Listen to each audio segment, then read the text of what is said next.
Habol tayo, Richard. Bilis, bilisan mo. Nandun sila. Nandun sila sa loob ng bahay. Dun sa abandonadong lugar. Tara na. Sa isang lumang baryo sa gilid ng bundok sa bayan ng San Esteban, may isang bahay na matagal nang walang nakatira. Balot iyon ng makakapal na damo at may malalaking puno ng balete sa paligid. Kapag gabi, walang naglalakas loob na dumaan doon dahil ayon sa matatanda, may pusang itim na nagiging anino pagsapit ng alas 12 ng hating gabi. Marami nang nakakita rito. Minsan raw, ordinaryong pusa lang ito sa umaga, nakaiga sa bubong, naglalakad sa bakuran, o nakatitig lang sa malayo gamit ang matingkad nitong dilaw na mga mata. Ngunit kapag sumapit ang hating gabi, unti-unti raw itong nawawala sa liwanag hanggang maging purong anino lamang. At kapag nakita ka rito, susundan ka raw hanggang bahay. Isang gabi, dumating sa baryo si Richard, isang vlogger na mahilig gumawa ng content tungkol sa kababalagan.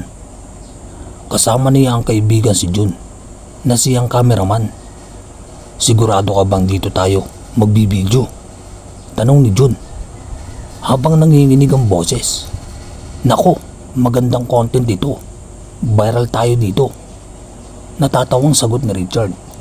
Bandang alas 11 ng gabi nang makarating sila sa abandonadong bahay. Tahimik ang paligid, tanging tunog lang ng kuliglig at malamig na hangin ang maririnig. Habang nagse-set up sila ng kamera, may napansin si Jun. Richard, ano? May pusang sa bubong. Pagtingin ni Richard, nakita niya ang isang malaking pusang itim. Nakaupo ito habang nakatitig sa kanila. Hindi ito gumagalaw. Kita mo, perfect. Ngunit napansin nila, nakakaiba ang mga mata nito. May pusa sa bubong. Pagtingin ni Richard, nakita niya ang isang malaking pusang itim. Nakaupo ito habang nakatitig sa kanila. Hindi ito gumagalaw. Kita mo, perfect. Ngunit napansin nila, nakakaiba ang mga mata nito. Para bang kumikislap na apoy sa dilim. Lumipas ang ilang minuto. Biglang tumunog ang lumang kampana ng simbahan sa baryo. Dung! Dung! Dung! 12 beses, eksaktong alas 12, at doon nagsimula ang kababalagan. Unti-unting humaba ang anino ng pusa sa bubong. Ngunit ang katawan nito ay hindi gumagalaw. Ang anino lamang ang lumalaki, gumagapang pababa sa dingding na parang buhay. Napatigil si Jun. Richard, umandar yung anino. Tumawa pa si Richard noong una, ngunit nang itinutok niya ang flashlight, wala nang katawan ng pusa. Anino na lamang ito. Isang maitim na hugis ng pusang may mahahabang kuko at matang parang usok, at daan-daan itong gumagapang papunta sa kanila. Takbo! Sigaw ni Jude. Agad silang tumakbo palabas ng bakuran habang hawak ang kamera. Ngunit kahit saan sila lumingon, nakikita nila ang anino ng pusa sa lupa, sa dingding, maging sa mga puno. Parang sumusunod ito. Habang tumatakbo sila sa maputik na daan, narinig nila ang mahiwagang ungol. Meow! Meow! Ngunit hindi iyon tunog ng ordinaryong pusa. Parang boses iyon ng taong naghihirap. Biglang namatay ang flashlight ni Richard. Kasabay noon, naramdaman niya may malamig na kamay na umahawak sa kanyang balikat. Paglingon niya, walang tao. Ngunit sa harapan nila, nakita nila ang dambuhalang anino ng pusang nakatayo na parang tao. Mahahaba ang kuko nito at daan-daan itong ngumiti. Hindi tayo makakatakas, nanginginig na sambit ni Jun.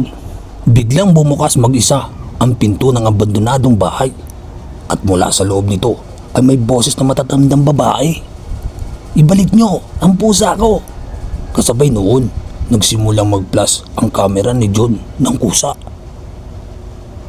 At sa screen, nakita nila ang totoong anyo ng anino. Hindi ito ordinaryong pusa. Isa pala itong matandang babaeng mangkukulam na isinumpa noon ng mga taga-baryo. Ayon sa alamat, sinunog daw siya kasama ang kanyang alagang itim na pusa.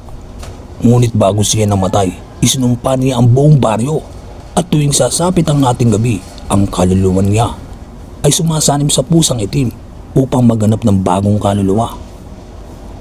Biglang nagsara ang pinto ng bahay na naiwan sa labas si Jun habang si Richard ay kinakaladkad paloob ng maitim na anino. "Richard!" Tumakbo si Jun. Ngunit sa uli na, ang narinig na lamang niya ay malakas na sigaw mula sa loob ng bahay. Pagkatapos, tahimik na ulit ang paligid. Kinabukasan, nakita niya ng mga taga-baryo si Jun na tulala sa gilid ng kalsada. Buhay siya, ngunit hindi muling nagsasalita.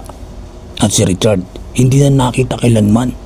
Ngunit ayon sa mga nakatira, malapit sa abandonadong bahay tuwing alas 12 ng gabi, may nakikita raw siyang pusang itim sa bubong at sa tabi nito may anino ng isang lalaking nakaluhod habang nakatitig sa dilim.